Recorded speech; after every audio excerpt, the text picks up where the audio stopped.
Hey there folks, back at you with another series for what's going on around the shop. And we're starting off with some interesting stuff, let me put it that way. So please like and subscribe, helps the channel out a lot, don't cost nothing. Let's get past the intro, let's get in all of this. All right.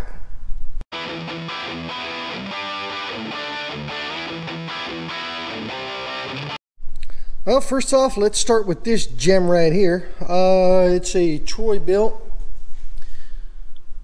chipper vac. It's got a, you know, like a big old snorkel on there, like that. So that bolts on right there, so you can chip or mulch leaves with it, and it's also a wood chipper. Well. And this is going to be part of personal use. We had a tree that came down, got her all cut up into pieces, and got ourselves a nice little pile of wood, firewood. But it creates a lot of twigs and leaves and stuff like that. So we're getting ready to get this thing into use here. But here's the kicker: this thing's set for, that we know of, at least 7 years, and I think it's longer than you know, most likely it's been longer than that, but I don't really want to exaggerate. I mean, I don't want to say, oh, this thing's set for 100 years, but you know, that ain't the case. So first of all, when I started out on that, we didn't get any spark, and that's hot because I already ran it for a second. So we didn't get any spark, got that all figured out. I did have to talk to Brandon about that. My good old friend there. Check out his channel. So anyway, I'll put a link of his channel in the description, so check him out. He gave me a couple pointers and things to look at. Finally got some spark, traced all the wiring down, and figured out there was a switch right here. Well, we're not going to use that, so we're going to eliminate that. This switch was the problem. So it was hanging up, so it kept connecting, and therefore it was grounding the coil out. Therefore I was not getting any spark, so I cut the switch off, and you know, now I got spark. Then the next problem was we weren't getting any fuel. So these hoses were getting pretty brittle. Yeah.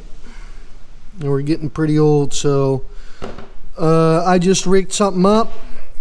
I still had some short fuel lines laying around, so I rigged something up, a new fuel line here to go into the fuel pump, and all that. So yeah, let's see if we can get her started here with one hand right quick, show you that we got her running, and then the only thing we got to do is clean some stuff up. Like I said, I want to eliminate this whole snorkel thing here. I'm just going to take it all off, and I'm just going to put a grate in front of the hole, and then some of the other stuff that's on here that doesn't get, you know, we won't use, I'm going to eliminate that, clean it up, lighten it up a little bit, and get her ready for operation. All right, here we go.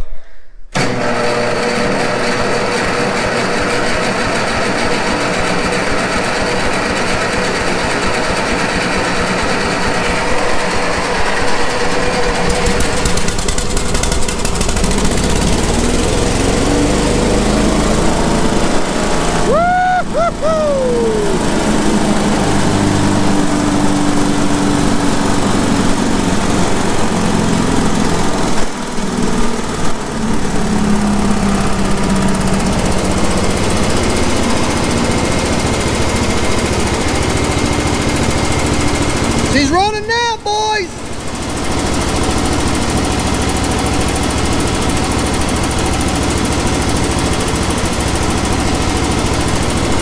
Key works too, so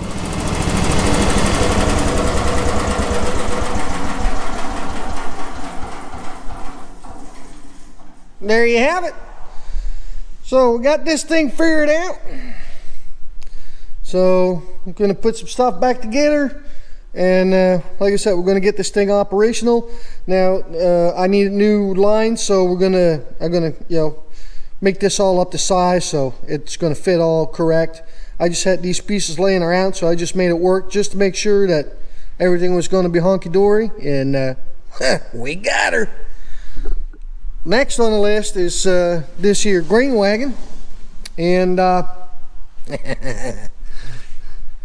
was watching RG Farms the other day about grain wagons and doing some maintenance, and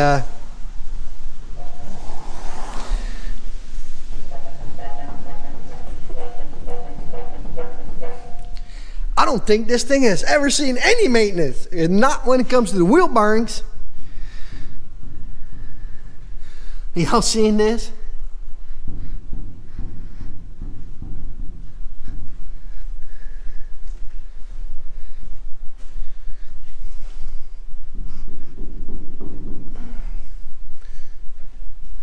Every single one of them is like that. So gonna be interesting.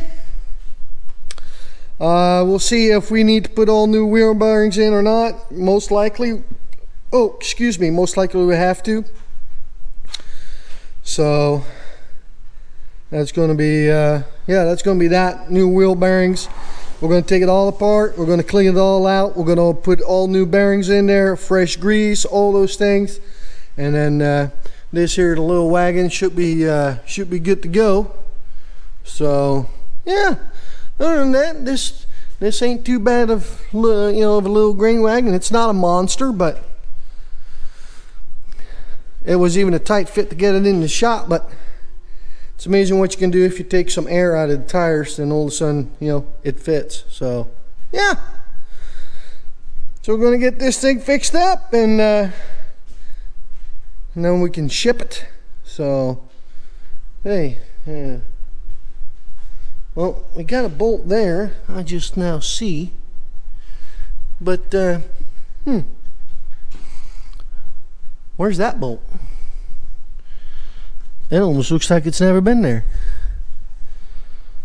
Oh, seriously? How about this one?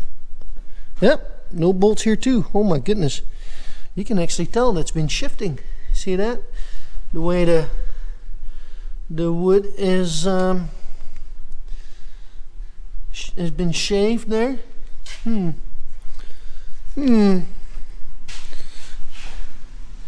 So you probably want to run a bolt through that. Yeah. Yeah, that's that's not cool.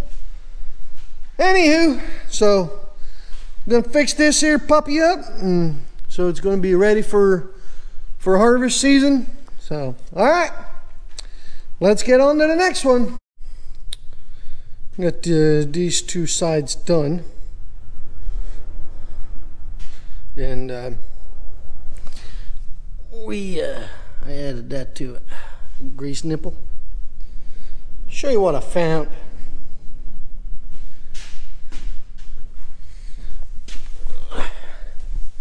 You can tell already. No grease. And that's way too loose. So, alright. Let me put the camera down here real quick, and I'll be right back. Alright.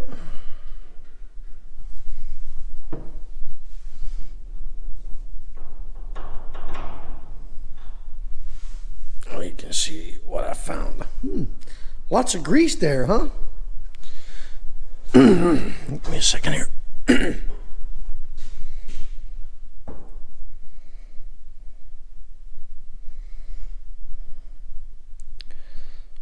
What I found is that these bearings are like new. I mean, they got no wear on them, none whatsoever. So to me, it looks like somebody put new wheel bearings on them, but barely used any grease. Look at that. So, but This is one of the things I do, especially on implements. You know, like a wagon or whatever else. You see the knot, there's a notch right there. You see that? That goes all the way up underneath the race. See that right there? So what I try to do, I'm gonna put me a grease nipple right there, and then you can grease it. And that way it'll look like that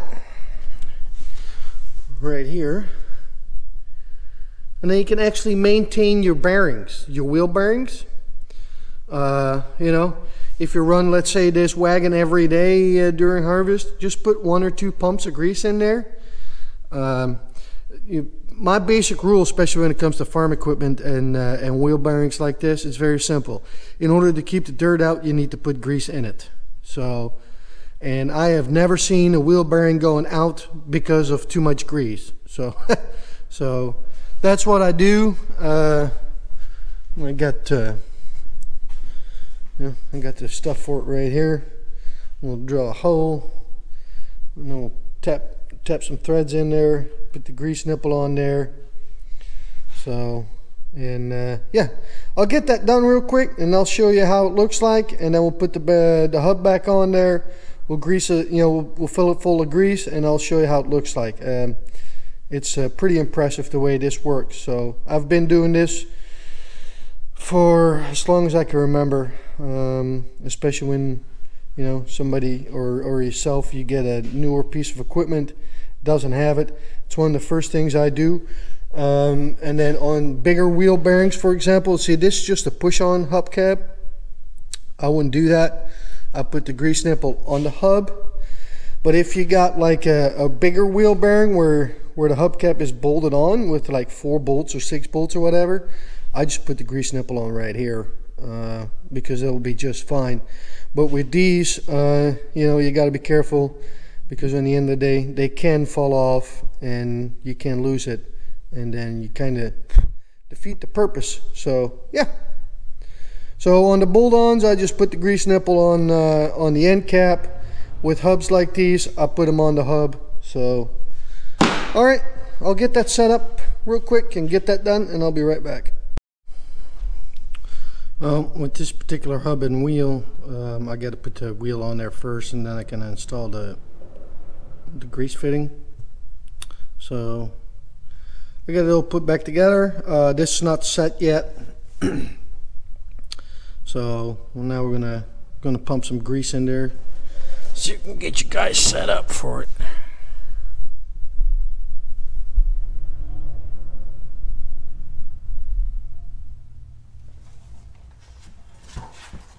How's that? Can you see it? Sure looks like it. All right. Yes, we own DeWalt tools, by the way.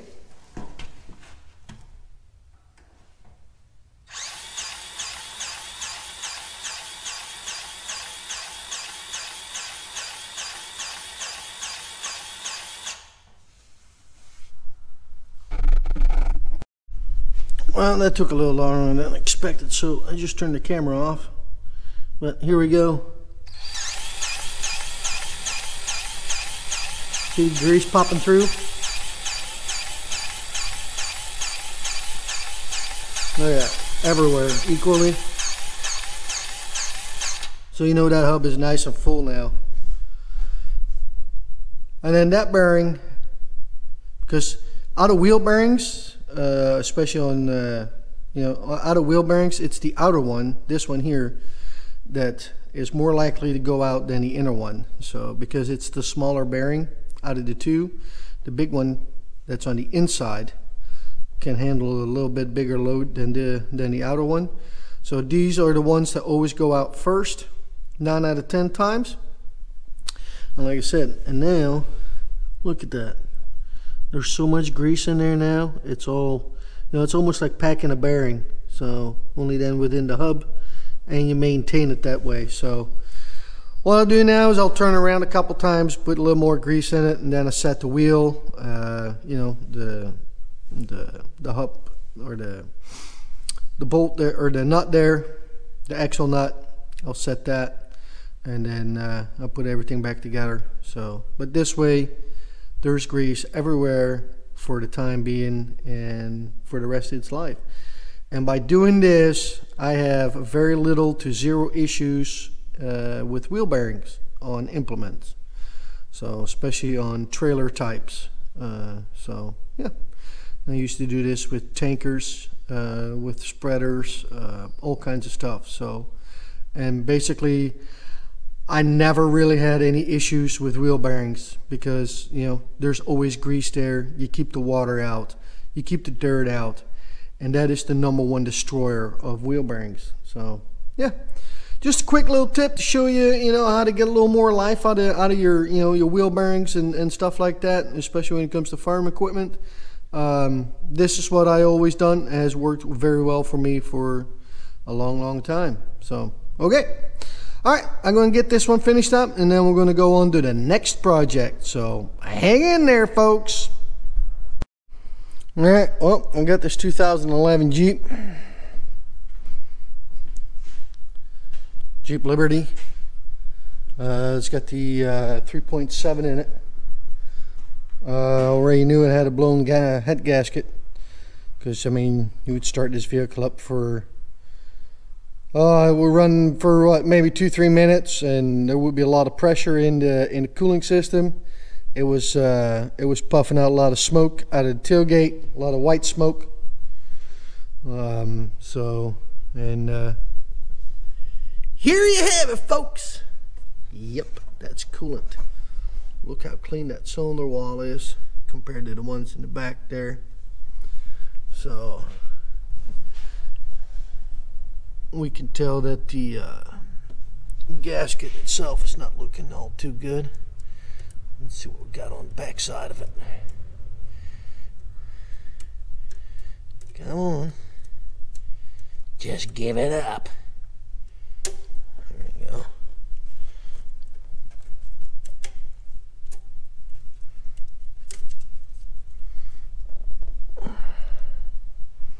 Let's see what we got on the back side here. This gasket.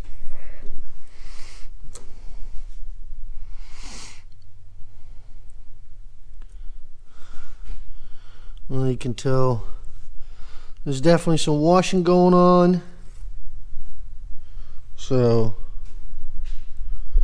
like I said, and it's clear that one there was getting coolant. So, yeah.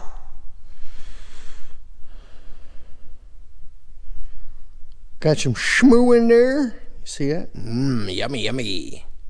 Take a bite. All right. Well, once we're in there like that, this gasket is bad anyway. Might as well do the timing chain. That one there was sitting a little loose, and other than that, the guides were still halfway decent, but you can feel there's some wear in there. I don't know if the camera would pick up on that. This one here, you can tell there's some wear, and I mean, you can feel it with your fingers. So, but don't look too bad actually. I guess. And then right here in the move this flashlight here.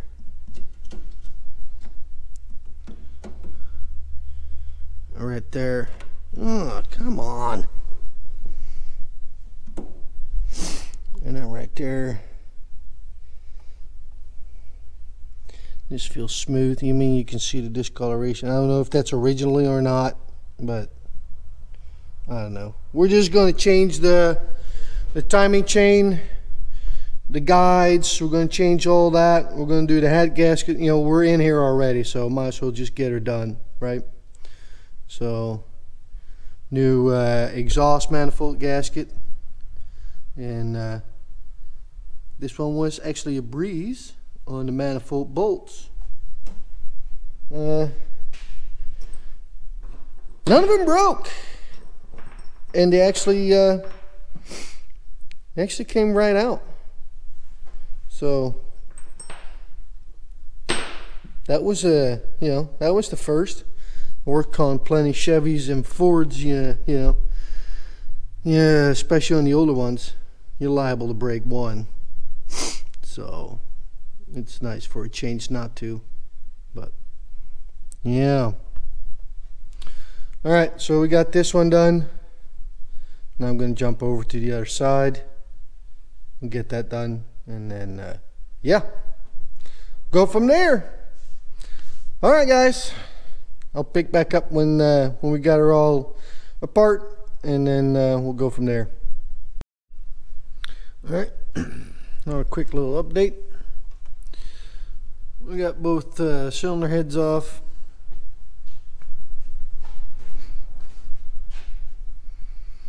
So this side was good, no leaky.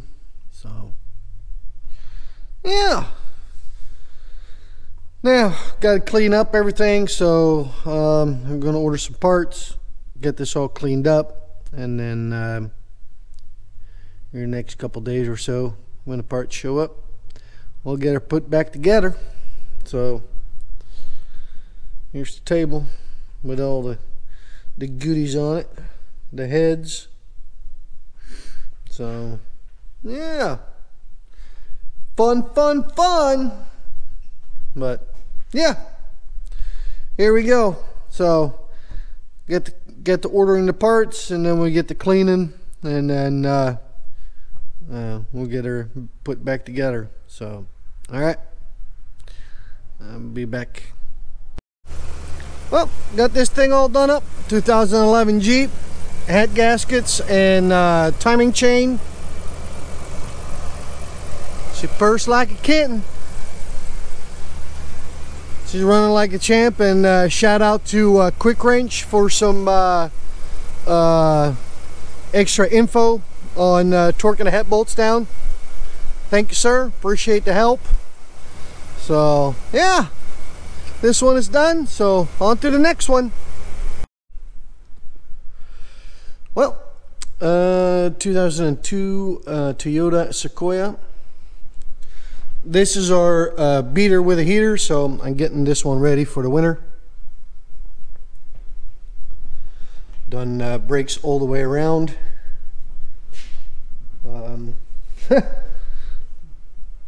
Yeah. I don't know what Toyota was thinking, but they run pins through here and then through the brake pads. That's how you keep them in place. So yeah, I had one stuck and rusted, and man, it was horrible. So done brake pads all the way around in the rears. Got some new tires for the rears. They were shot, and then those were the tires that were coming off the rears. They're going to the front. So the old ones in the front, they were in bad shape. So yeah, only thing left to do is an oil change on this old girl, and we got our personal beater with a heater ready to go for the winter. So got some good rubbers. We got rubber. We're gonna have some good brakes, fresh oil. So this thing will be ready to go. On to the next one. All right, got ourselves an 02 Ford F350 with the 7.3 in it. This thing's got 172,000 miles on it. Man, this thing is clean. Well, it could use a wash, but clean, like no rust. This thing is legit, I tell you what. She's a beaut for sure.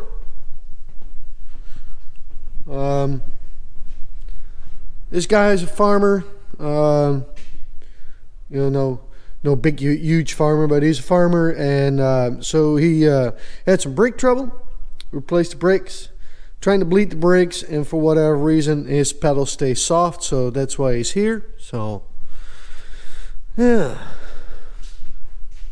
so I got my canister in place, and I'm We'll see if we can get these brakes blet for him, so that way he's got his brake pedal back. Yeah, I'm gonna call the series here, so please like and subscribe. It helps the channel out a lot, don't cost nothing, and we're gonna catch y'all on the next one. Peace out.